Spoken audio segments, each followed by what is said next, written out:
we're going to move on to Tua Tagovailoa, who made his starting debut. I was waiting for Rob to say Gesundheit. Who made his starting debut yesterday, right? And they won. They beat the Rams. Good team.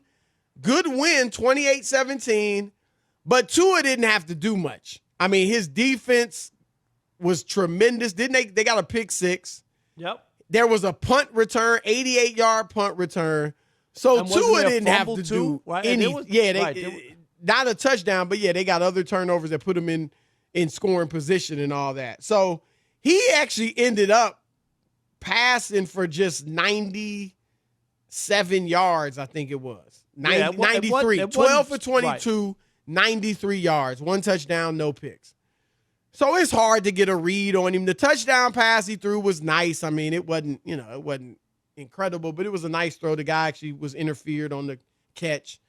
But it was hard to get a read. But this is what's interesting to me, Rob. Now, we know the Dolphins now are 4-3, and they're thinking playoffs.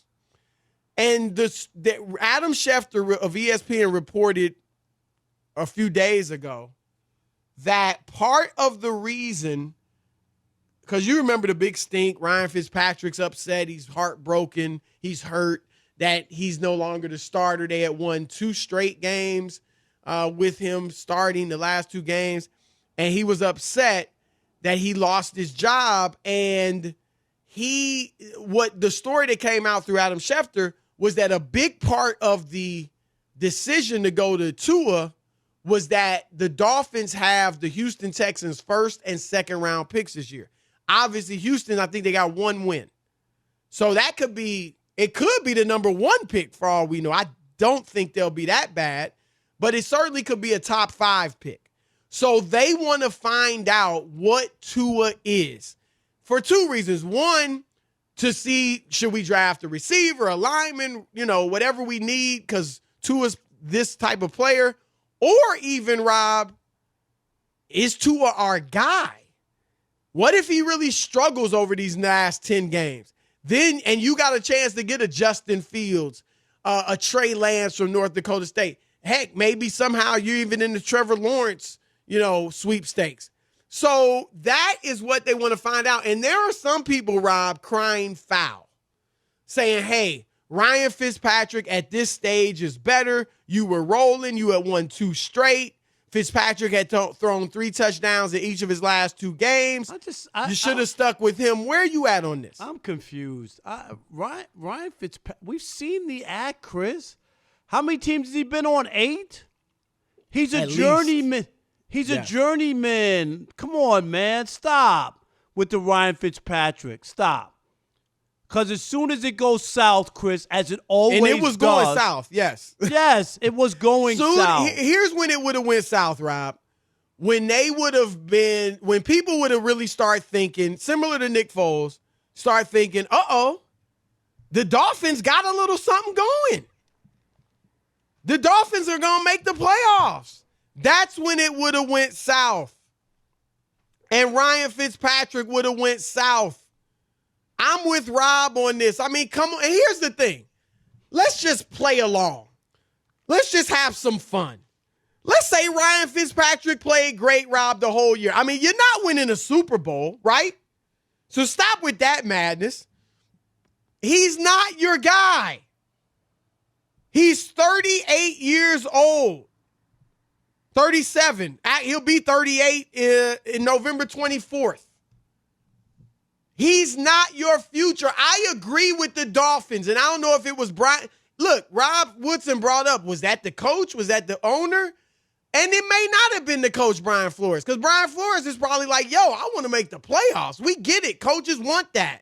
Coaches want to make the playoffs. That's how they get job security. But, Rob, I do have to find out what Tua is.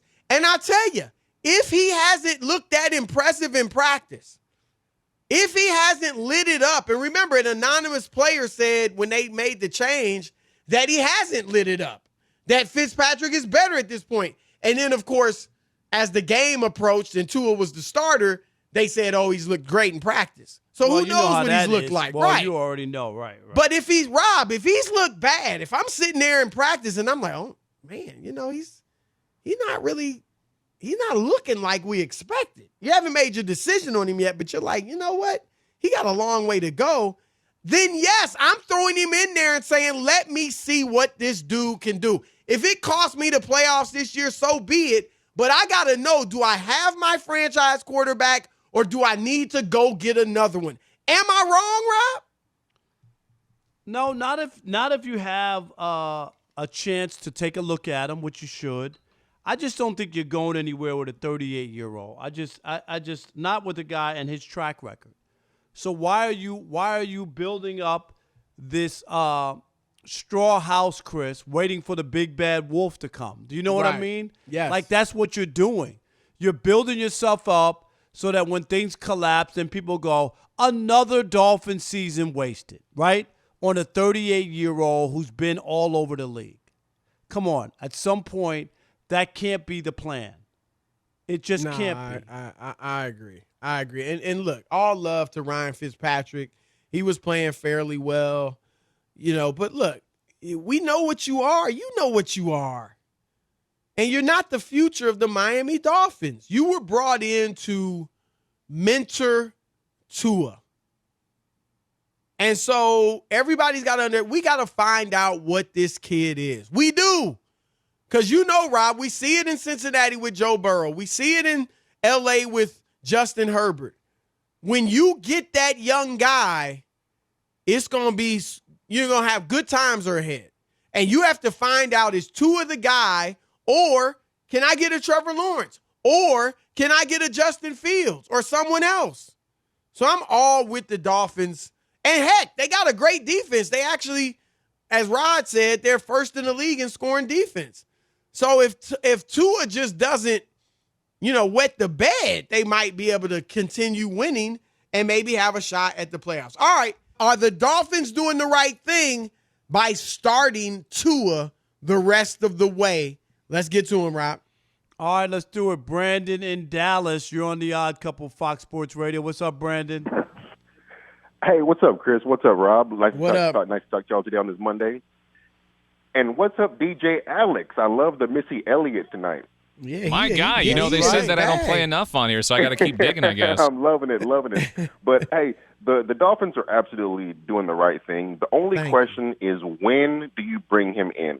Because you got to bring Tua in sometime this season because you got to know what you got with your top five But picks. they did it at the right time. You know why, Brandon? They did it right before they had the bye week to give them 2 weeks to prepare for that game.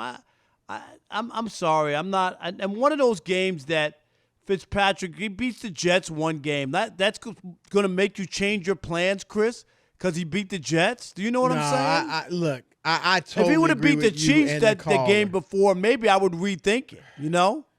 Yeah, and even then, Rob, like you said, we know his history. No, I know. We know, and he's 30, about to be 38. Like, I gotta find out what Tua is, because what if Tua's not that good, and I have a chance to get Justin Fields, who looks really good at Ohio State? You know what I mean? Like, I gotta do it because I gotta get that quarterback. They've been looking for a quarterback forever. Since Dan Marino. Exactly, and that's been a long time. He hasn't played in 100 years. Daniel in Pennsylvania, you're on the Odd Couple Fox Sports Radio. Daniel, what you got? Everything's done. Yes, sir. Thanks for having me. My thing, I'm a Giant fan through and through, and I was just over at my brother's house talking to my little nephew, and he's watching the Tampa Bay game, and I agree, and I salute. We're in this mathematically. When you want to replace a quarter, wait, you talking about the Giants? No, so you talking about the Dolphins? You're up 14-3. What's the score? They're up 14-3. Ultimately, here's my point. But we moonwalked into two Super Bowls. We made both those playoffs moonwalking. And my whole point is this: it's like the playoffs are a precious thing, man. It's like, so yeah, Chris just said you got to find. What if you don't make the playoffs? And it's like, well, now if you don't know who your quarterback is they're practicing every single week. I'm not saying Ryan Fitzmagic is better than Tua. But I am saying the coaches got to decide. It's about who gives us a chance to win today. It's not about. So you're I thought that's what you were saying. So you're saying no. I think you're going with the Giants. Even right, they're still in the hunt in the NFC. No, he's talking about Miami. No, but I think that's what the caller was saying. He's a Giants fan. Right? You think even if it just make the playoffs, and then you never know what can happen because the Giants are evidence of that with Eli Manning. Is that what you're saying? So Miami should go with Fitzpatrick and make the playoffs. Is he there? Why y'all keep cutting brothers off prematurely? But anyway, I think that's what he was saying, Rob. We're not controlling it. We're going to blame the other room. Stop hanging up, Rob. I get what he's saying. Nah, I disagree. I don't agree with him, but I get where he's coming from. Very few teams. Hey, we get to the playoffs and get hot. No, I'm not buying that. I don't buy that because if that's the case, the Lions would have won a playoff game or would have gone to the Super Bowl, and the Jets wouldn't be waiting since 1969. There's a lot of teams. You keep thinking that one year is going to be your year and everything falls together. No, you got to build it correctly. Andre in Massachusetts, you're on the Odd Couple Fox Sports Radio. What's up, Andre? Yeah, how you doing? Thanks for taking my call. Listen, Miami's absolutely right in bringing Tua into the lineup, and it has less to do with Fitzmagic, in my opinion, even though he's bald, and more to do with what Joe Burrow and Justin Herbert are doing. I think Miami needs to see some return on investment, and they need to see that Tua, I believe that he can do it, but with what they did to Tyrod, that unfortunate happening, and how that allowed Herbert to get his shot, and he's balling out of control, and what Joe Burrow's been doing since day one, Miami, like Tua, you need to kind of get in the game, and kind of make up a little bit of this distance as these guys have shot out of the gates. And so I completely agree with what they're doing. I think Tua is ready. I think what Brian Flores has built in Miami, he's set up to be successful. And Fitzmagic, he felt some kind of way about it, but in all reality, as you noted, he's 38 years old, and we know what he does, similar to Nick Foles. You know what I mean? But he's not really going to be that guy, going into the future. So we're looking for Tua to do big things. Thanks for taking my call. I agree. And look, as long as Tua's not a turnover machine, with that defense, they actually might still be. They still should be able to win some games. They'll be able to stay in games and hopefully and then make a play and win. Right.